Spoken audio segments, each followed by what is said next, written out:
Prince Harry has said racism from the tabloid press in this country that filtered into the rest of society was a large part of why he and his wife left the UK.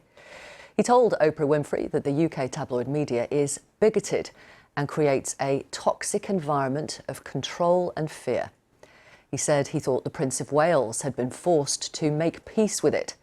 Last night's interview on ITV, by the way, was watched by more than 11 million people here in the UK. Let's talk now to Ian Murray, the Executive Director of the Society of Editors, an organisation which was set up to fight to protect press freedoms. Hello to you, Mr Murray. Good morning. Are some British tabloid newspapers bigoted?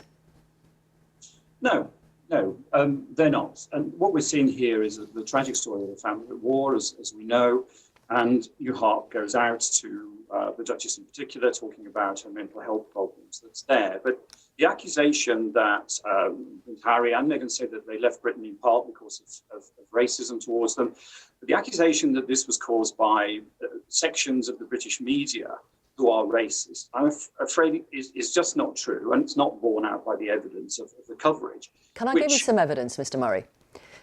Daily Star ran a headline asking whether Harry would be marrying into gangster royalty.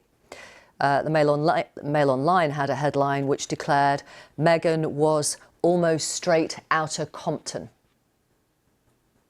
Well, I mean, Compton, I'm not au fait completely with areas of that maybe in California. But it's a black gangster stereotype. It's a black gangster stereotype, Mr Murray. I think that was, do you think those two headlines are racist? Victoria, if you're not going to let me even answer you when you've asked the question, please, go ahead. Thank you.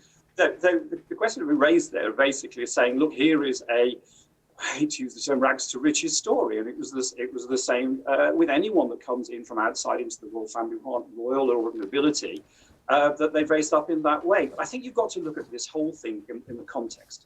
Is this saying that the coverage that's been given to Meghan in particular, but to the Duchess, Duke and Duchess of Sussex, any perceived negative coverage that has come about? And this follows a huge groundswell of positive coverage that came when Meghan was first started dating and then engaged and then married to Prince Harry.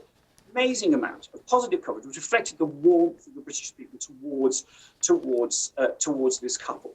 But then there was some negative coverage that came in when the couple began to set out their stall. I'm not going to use the word preach and talk about things close to their heart, the environment, etc., and questions being asked of are they living up to the ideals that they're putting forward.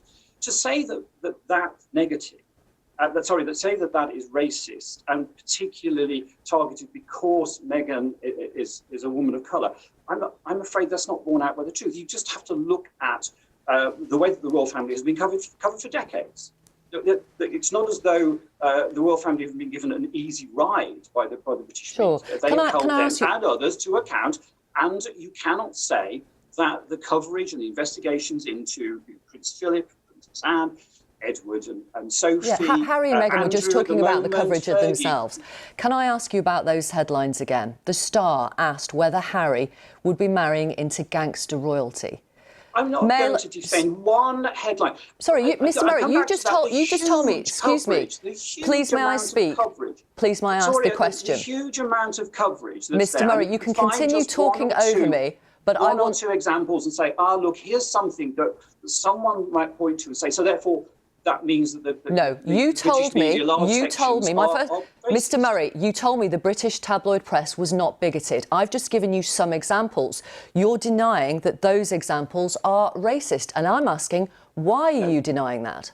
Well, and I'm making the plain to Victoria that what we're saying, I'm not defending individual things here and there. I'm looking at the whole thing. When you say that someone might make one comment about something, and I'm not saying whether those were bigoted or racist at all. Well, let me ask you, as the Society of Editors... I never get the chance to actually finish, Victoria, my point. When you actually label someone as bigoted because of one example that is disputed, and actually say, and not taking the whole thing in the context and saying, look at the way that they have covered it. I'm afraid that's if you keep on looking, you will find that needle in the haystack. Right, but you just told me that the British press isn't racist, and now you're saying if you keep on looking, you will find a racist needle in the haystack. So let me ask you again, are those headlines racist? Simple yes or no. I'm not going to stand to defend and say whether they are not. What the context is, You're I a haven't society got the context of in front editors. of me. Sorry, Victoria, you know full well, because you are a journalist, you've got to see the context. Well, let me give you some context then, please. Out of things, and I'm not saying whether they are right. or they aren't. Well, let me give you some context then.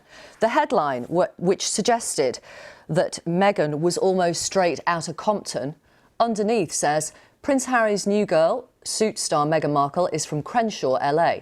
Crenshaw has endured 47 crimes in the past week, including murder. Gangs, including the Bloods, count the neighbourhood as their territory. Markle's social worker mum, Dora Ragland, lives in the rundown area, and the actress's aunt is in a nearby gang-afflicted Inglewood. Is that racist? Are they racist stereotypes? I'm saying I can't say that is racist. It's a straightforward rags to riches story about saying factually, if it is factually correct, that it is that's the background to Meghan Markle. I don't know whether it's factually correct or not. In 2016, a report by the European Commission against racism and intolerance found that hate speech amongst traditional media, particularly tabloid newspapers in this country, continues to be a problem. Do you not see that at all? Do I not see what at all? Do I not see that? Do I agree with their findings? That I have not read that report recently. I'm not going to say that I completely agree with their findings. I need to look further into it, but it's what they're actually basing this on. Do you think there's a difference between someone like yourself, a white man, the Society of Editors, contemplating racism on an intellectual level, and black people experiencing it on a daily basis? I would say that I'm not bringing my race or background into this. I would say that if I'm asked whether the last sections of the British media, the tabloid press, are racist, I would say no, they are not.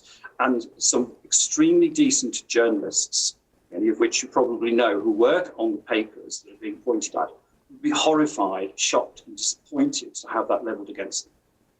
A report by the Reuters Institute for the Study of Journalism in 2016 found that just 6% of journalists across UK newsrooms don't identify as white.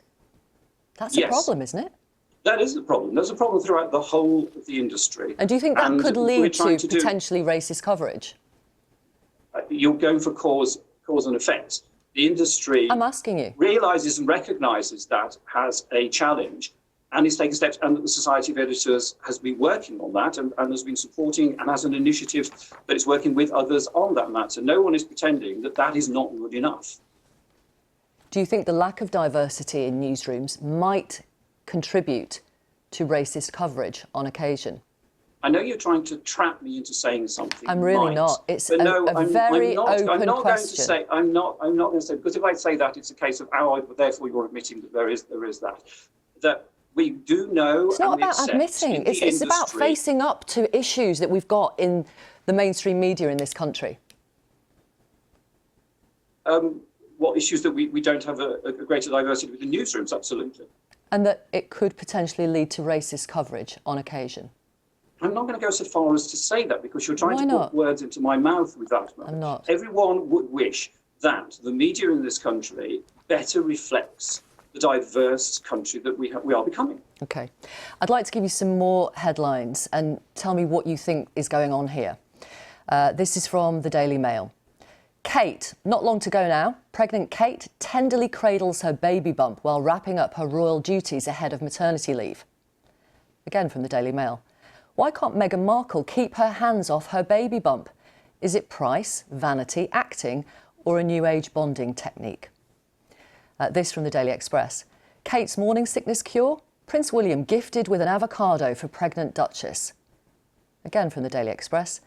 Meghan Markle's beloved avocado linked to human rights abuses and drought. And one more, again from the Daily Mail. Carol wins granny war. Duke and Duchess of Cambridge will spend second private Christmas with the Middleton family rather than joining the Queen at Sandringham. In the Daily Mail, doesn't the Queen deserve better than this baffling festive absence? Richard Kay examines the impact of Harry and Meghan's decision not to spend Christmas with the royal family. What's going on there, do you think? That's going on there as reporting as individual stories, and I can't comment and take them out of context there, but I don't see anything. What we're discussing here is whether there is racism in the coverage, and I see no evidence of racism in that coverage. And it's unfair, it's sort of you to put me on the spot with bringing up headlines out of context. I don't know what the stories are, and I'm not going to defend individual Editors. stories. You represent your members. That's why I thought you were coming on to talk to us today. What, if not insidious racism, are those headlines about? One talking about a white woman, one talking about a woman of mixed heritage. I'm afraid you're conflating those two issues, and I'm afraid that's not the case at all. These are straightforward coverage of news items. Some people say they aren't really news items, talking about avocados, but they are talking about items. There is no racism involved. Could you be in complete denial? I think I've been in the industry long enough to know that I would not feel comfortable sitting here if I believed there was racism systemic throughout sections of the industry. It's simply not the case. Why do you think the White Duchess is written about in a positive way, but the woman of mixed heritage is written about in a negative way? I think that Kate's not always received positive coverage. I don't think that's the case, and I think it's quite a simple case, as I tried to explain at the beginning, that it doesn't matter who it is. If someone in the royal family or anyone in the public eye will push themselves forward who actually proposes to live certain lifestyles and then doesn't live up to those ideals, then they're going to find that they've got negative press. Thank you very much for talking to us this morning. Thank you. Thank you, Victoria.